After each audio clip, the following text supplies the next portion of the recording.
I moved to Canada in September 2010. I was practicing employment and labor law. I did that for about 7 years before I moved to Canada. I had the expectations when I moved to Canada, whether Montreal or Toronto, that I was going to look for a job, a legal assistant work, while I did my accreditation process. When I tried to look for legal assistant jobs, I found out that the job titles were different. Maybe lawyers were not looking for a legal assistant, but for a liaison kind of representative. The work issue is that 80% of jobs are not advertised, 20% are advertised. So to understand that in the practice, it was a challenge for me.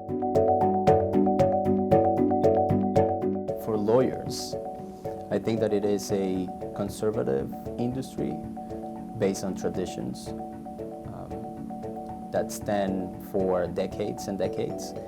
And I think that we are afraid of moving away from traditions. We think that it's risky. So a newcomer coming to, an international trained lawyer coming to Canada will face that. One of the things that I support as a professional is innovation. And just saying the word innovation in the legal industry, it's a challenge. I took a few educational programs. The Bridging Program, the International Trained Lawyers Program. I did a postgraduate study called Global Professional Master of Laws. Both of them were at the University of Toronto. And then I took exams with a committee called the National Committee on Accreditation.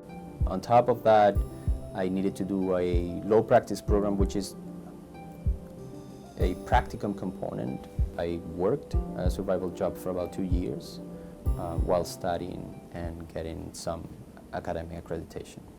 Antonio Urdaneta. I was called to the bar in June 2016.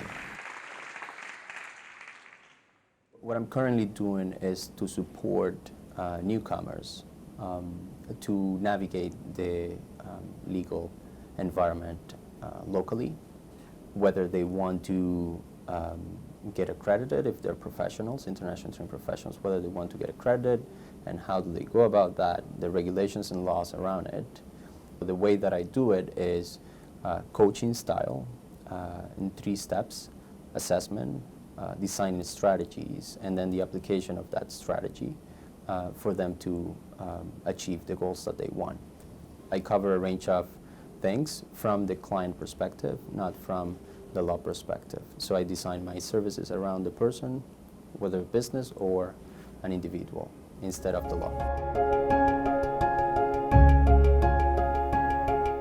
I think that I will tell newcomers who want to get accredited in Toronto, in Ontario, or in Canada, that it will be challenging, but it is doable.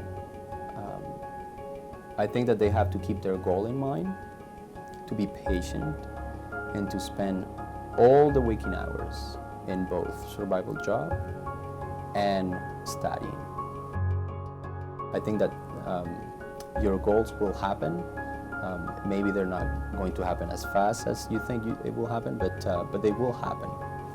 I think every immigrant will need to pay attention to is family and friends to start with. They are a go-to people who you can get some emotional support at least. And I think that having some hobbies and volunteering, it's also important. I volunteer for a community center called YMCA. I taught kids how to play soccer. I wasn't a coach before, but I had that chance and that opportunity now. And it was a fun time, and that kept me going.